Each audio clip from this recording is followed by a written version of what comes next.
Pura Samuan III berdasarkan sumber-sumber yang ada diperkirakan sudah ada pada abad ke-11 Masehi. Mulai bernama Pura Samuan III itu memang disebut awal daripada abad 11. Datangnya Empu Kukurang. Raja Bali yang bernama Udayana dengan Mahendradatta, Raja suami istri, mengambil inisiatif untuk menyatukan sektor-sektor yang ada berkembang di Bali. Samuan III berasal dari dua suku kata, Samuan dan Tiga. Samuan mempunyai makna pertemuan dan Tiga adalah kata bilangan yang mengandung unsur bilangan. Jadi Samuan III kalau kita gabung mempunyai arti pertemuan dari tiga unsur. Di mana raja, para pendeta dan tokoh-tokoh masyarakat berkumpul di sana untuk menyatukan persepsi dan visi dalam menerapkan ajaran agama Hindu. Nah, dari paroman itulah dihasilkan suatu yang bersifat monumental sampai sekarang yang dijadikan suatu pegangan bagi umat Hindu, yaitu adanya pemujaan kepada Trimurti. Nah, ini atas anjuran daripada Empu Jakarta yang pada waktu itu menjabat sebagai Empu Kuturan. Nah, karena itulah ditetapkan pada waktu itu agar semua sektor-sektor bersatu untuk menerapkan hal itu. Nah, disinilah kelihatan penerapan dari konsepsi sosial ketuhanan di dalam kehidupan masyarakat Bali terwujud dengan adanya pertemuan-pertemuan sehingga menghilangkan ego sektoral sempit di mana menganggap ista dewatanya yang paling tinggi di sini diakomodir. Nah, inilah juga terlihat di Pura Samuan III di mana ada berbagai pelemahan.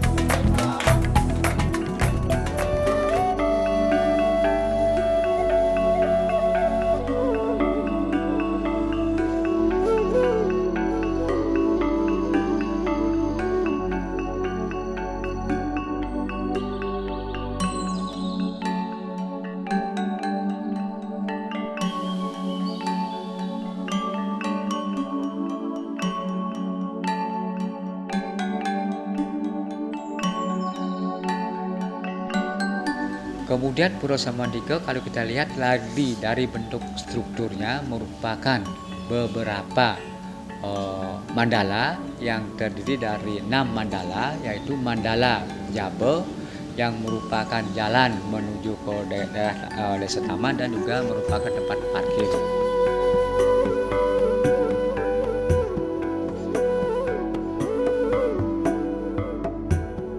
Di Pelingih Pengaksian di sebelah barat dari tangga turun ke Mandala Utama.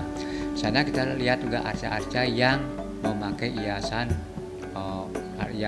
semacam hiasan tengkorak yang kita sebut dengan hiasan Bhairawa. Di sana bukti-bukti peninggalan yang berupa dari sektor-sektor agama yang berkembang di Bali kita temukan di Pura Samuan III.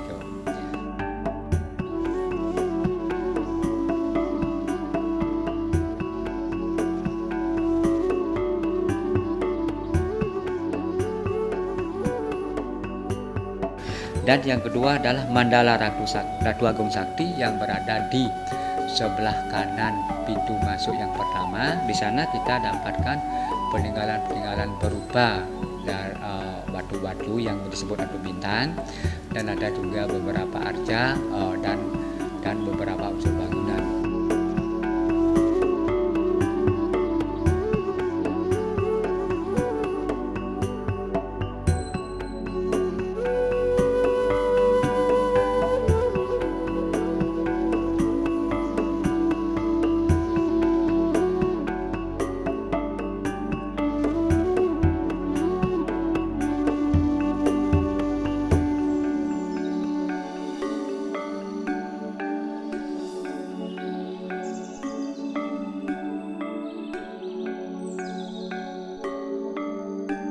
Dan mandala yang kedua adalah Mandala Pandana Agung.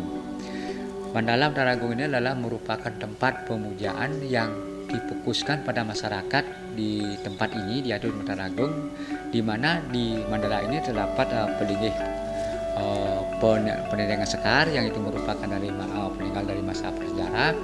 ada pengaruman tempat bertara yang datang pada waktu upacara ditempatkan di sana, dan di dalam itulah orang-orang atau masyarakat Pemedek mengadakan persembahyangan.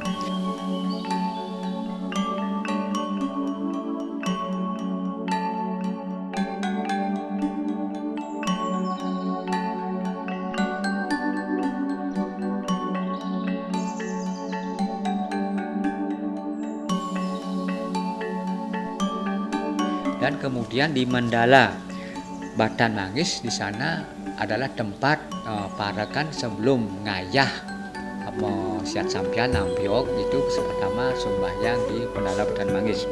Dan di sana juga ada beberapa peninggalan yang terdapat seperti batu-batu di tempat pemujaan itu di Pura Batan Mangis.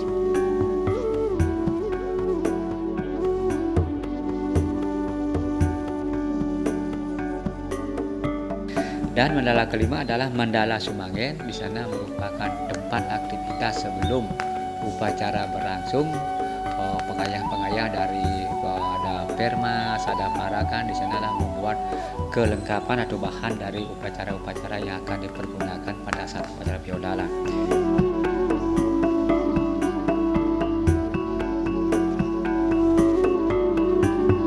Dan di Mandala Jeruan ini adalah mandala yang tersuci.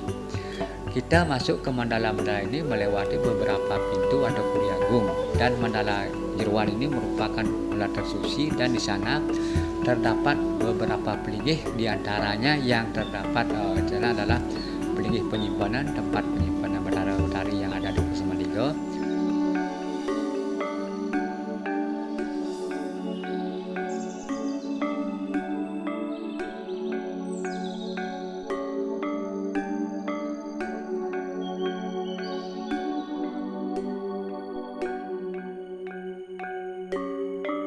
Kemudian kita temukan bukti peninggalan arkeologi berupa lingga dan yoni.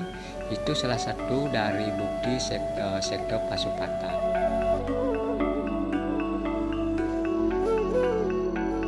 Dan kemudian di Pelinggih Ratu Gangga, di sebelah selat pengaruman yang ada di Jeruan, Mandala Jeruan, kita temukan arca Wisnu. Itu merupakan sektor Wisnu yang juga berkembang di Pulau Samantiga atau di Bali.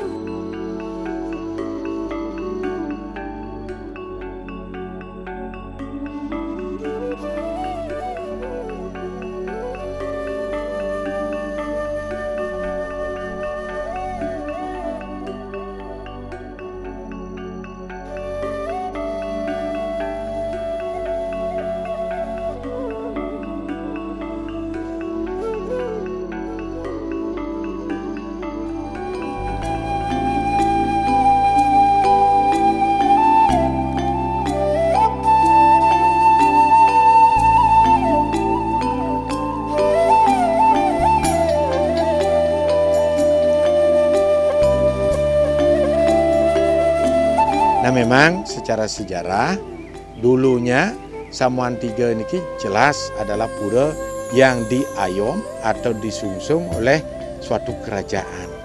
Nah tradisi ini berlanjut pada zaman masa penjajahan, masa kerajaan. Pura Samuan Tiga ini diamong oleh kerajaan Gianyar. Termasuk juga konon pada masa lalu kerajaan Mengui pun ikut terlibat, sehingga pada saat odalan semua kebutuhan ini didatangkan dari subak-subak gitu. Dari subak-subak mengeluarkan pepeson, dikumpulkan oleh masing-masing kerajaan. Itu kemudian pada saat karya diaturkanlah ke pura.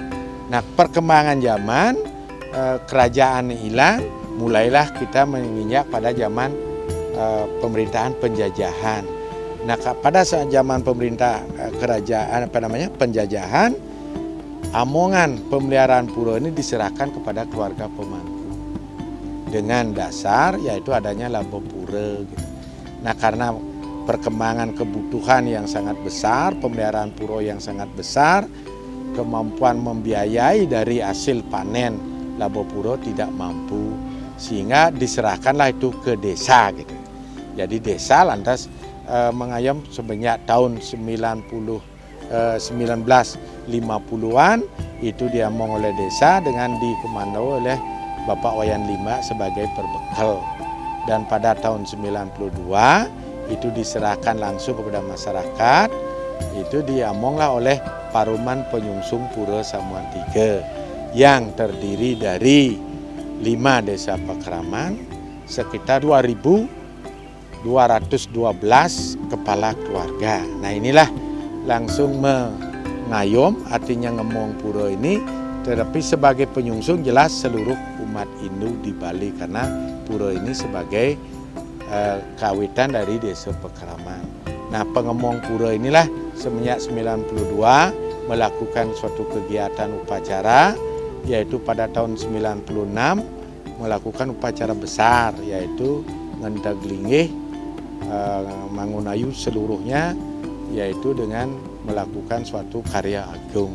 Dan berlanjut dengan dipolakan setiap 2 tahun sekali, tahun genap, itu dilakukan karya Mapadudusan Agung. Penyelahnya pada tahun ganjil itu dilakukan dengan Mapadudusan Alit.